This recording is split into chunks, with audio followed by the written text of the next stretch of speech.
his need for passionate attachment, which turns every cause he embraces into a holy cause. The fanatic cannot be weaned away from his cause by an appeal to his reason or moral sense. He fears compromise and cannot be persuaded to qualify the certitude and righteousness of his holy cause. But he finds no difficulty in swinging suddenly and wildly from one holy cause to another. He cannot be convinced, but only converted. His passionate attachment is more vital than the quality of the cause to which he is attached.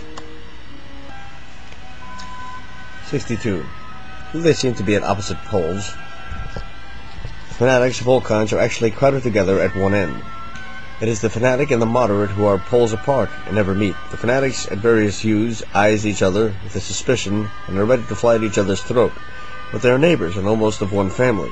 They hate each other with the hatred of brothers. They are as far apart and close together as Saul and Paul. And it is easier for a fanatic communist to be converted to fascism, chauvinism, or Catholicism than to become a sober liberal. The opposite of the religious fanatic is not the fanatical atheist, but the gentle cynic, who cares not whether there is a God or not. The atheist is a religious person. He believes in atheism as though it were a new religion. He is an atheist with devoutness and unction. UNCTION. According to Renan, the day after that on which the world should no longer believe in God, atheists would be the wretchedest of all men. So too the opposite of the chauvinist is not the traitor, but the reasonable citizen who is in love with the present and has no taste for martyrdom and the heroic gesture. The traitor is usually a fanatic, radical, or reactionary, who goes over to the tyranny in order to hasten the downfall of a world he loathes. Most of the traitors in the Second World War came from the extreme right. There seems to be a thin line between violent extreme nationalism and treason. The kinship between the reactionary and the radical has been dealt with in Section 52.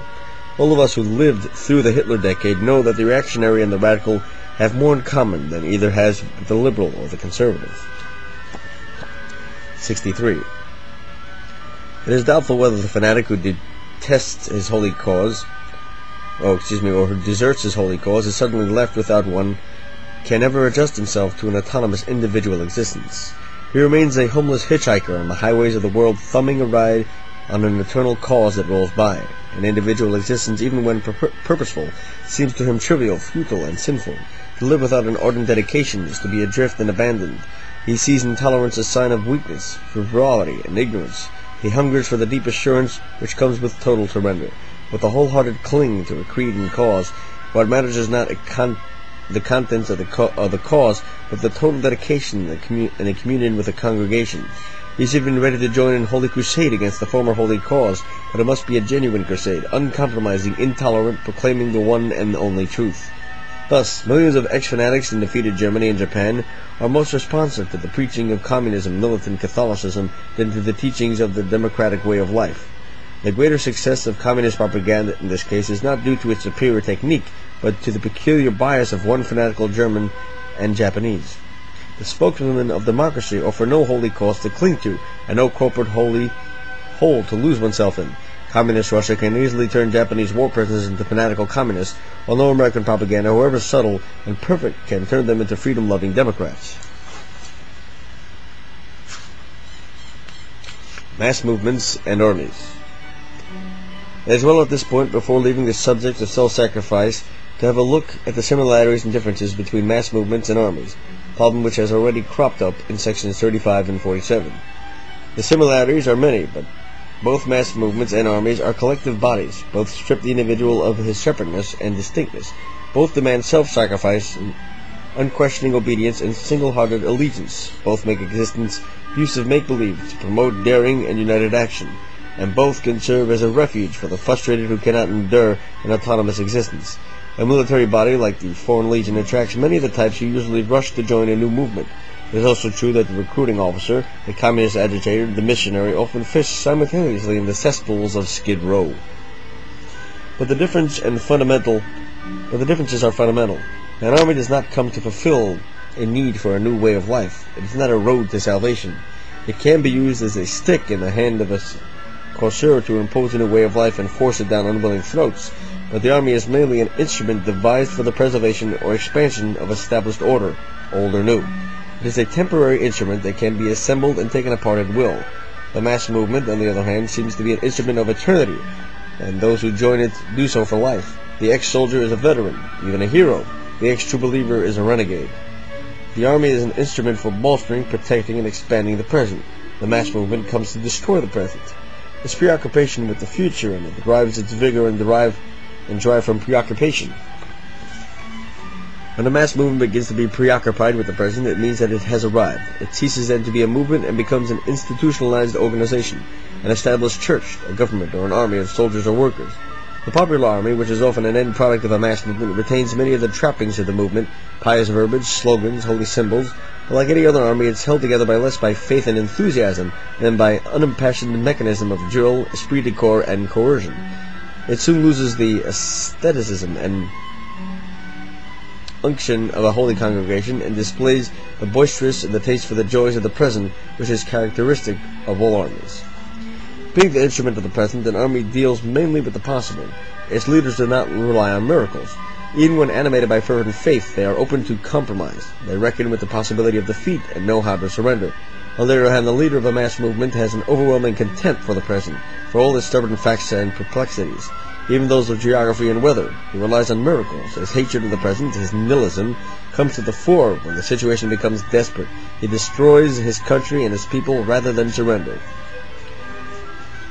The spirit of self-sacrifice within an army is fostered by devotion to duty, make-believe, esprit de corps, drill, faith in a leader, sportsmanship, the spirit of adventure, and the desire for glory. These factors, unlike those employed by a mass movement, do not spring from a deprecation of the present and a revulsion from an unwanted self. They can unfold, therefore, in a sober atmosphere. The fanatical soldier is usually a fanatic turned soldier rather than the other way around. An army's spirit of self-sacrifice is most nobly expressed in the words Charpedon spoke to Glaucus as they stormed the Grecian wall. "Oh, my friend, if we leaving this war could escape from age and death, I should not here be fighting in the van, but now since many are the modes of death impending over us which no man can hope to shun, let us press on and give renown to other men or win it for ourselves." The most striking difference between mass movements and armies is that their attitude to the multitude and the rabble. De Tocqueville observed that soldiers are the men who lose their heads most easily, and who generally show themselves weakest on days of revolution. For the typical general, the mass is something his army would turn into if it were to fall apart. He is more aware of the inconsistency of the mass and its will to anarchy than of its readiness for self-sacrifice. He sees it as the poisonous end product of a crumbling collective body rather than the raw material of a new world. His attitude is a mixture of fear and contempt. He knows how to suppress the mass, but not how to win it. On the other hand, the mass movement's leader, from Moses to Hitler, draws its inspiration from the sea of upturned faces and the roar of mass, as it is the voice of God in his ears. He sees an irresistible force within his reach, a force he alone can harness. And with this force he will sweep away empires and armies and all the mighty present. The face of the mass is as the face of the deep, out of which, like God on the day of creation, he will bring forth a new world. Unifying agents. Hatred. Hatred is the most accessible and comprehensive of all unifying agents. It pulls and wills the individuals away from his own self, makes him oblivious to the real and future, frees him of jealousness and self-seeking. He becomes an anonymous particle, quivering with a craving to fuse and coalesce with his like onto the flaming mass. Herein suggests that the Christian love cannot do its effectuated by common hatred. Mass movement can rise and spread without belief in a God, but never without a belief in a devil. Usually the strength of a mass movement is proportionate to the vividness and tangibility of its devil. When Hitler was asked whether he thought the Jew must be destroyed, he answered, "No. We should have then to invent him. It is essential to have a tangible enemy, not merely an abstract one." F.A. Varga tells of a Japanese mission that arrived in Berlin in 1932 to study the National Socialist movement. Varga asked a member of the mission what he thought of the movement. He replied, "It is magnificent. I wish we could have something like it in Japan, only we can't because we haven't got any Jews." It is perhaps true that the insight and shrewdness of the men who know how to set a mass movement in motion, or how to keep one going, manifests himself as much in knowing how to pick a worthy enemy as in knowing what doctrine to embrace and what program to adopt. The theoreticians of the Kremlin hardly waited for the guns of the Second World War to cool before they picked the democratic West, and particularly America, as the chosen enemy. It is doubtful whether any gesture of goodwill or any concession from our side will reduce the volume and venom of vilification against the emancipating emanating from the Kremlin. One of Chiang Kai-shek's most serious shortcomings was his failure to find an appropriate new devil once the Japanese enemy vanished from the scene at the end of the war. The ambitious but simple-minded general was perhaps too conceited to realize that it was not he, but the Japanese devil who generated the enthusiasm, the unity, and the readiness for self-sacrifice of the Chinese masses. 66. Common hatred unites the most heterogeneous elements. To share a common hatred with an enemy, even, is to infect him with a feeling of kinship and thus sap his powers of resistance. Hitler used anti-Semitism not only to unify his Germans, but also to sap the resoluteness of Jew-hating Poland, Romania, Hungary, and finally even France. He made a similar use of anti-communism. 67. It seems that, like the ideal deity, the ideal devil is one. We have it from Hitler, the foremost authority on devils, that the genius of a great leader consists of concentrating all hatred on a single foe, making even adversaries far removed from one another seem to belong to a single category. When Hitler picked the Jew as his devil, he peopled practically the whole world outside Germany with Jews who worked for them. He peopled practically the whole world outside Germany with Jews or who worked for them. Behind England stands Israel, and behind France and behind the United States, Stalin too adheres to the monotheistic principles when picking a devil. Formerly this devil was a fascist, now he's an American plutocrat.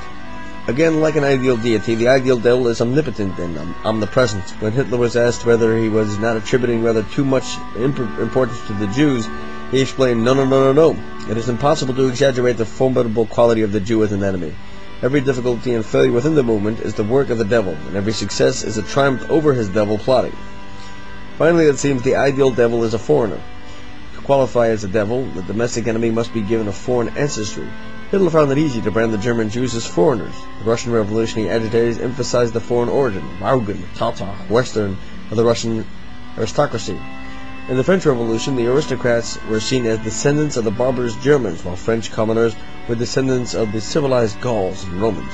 In the Puritan Revolution, the royalists were labeled Normans, descendants of a group of foreign invaders. 68.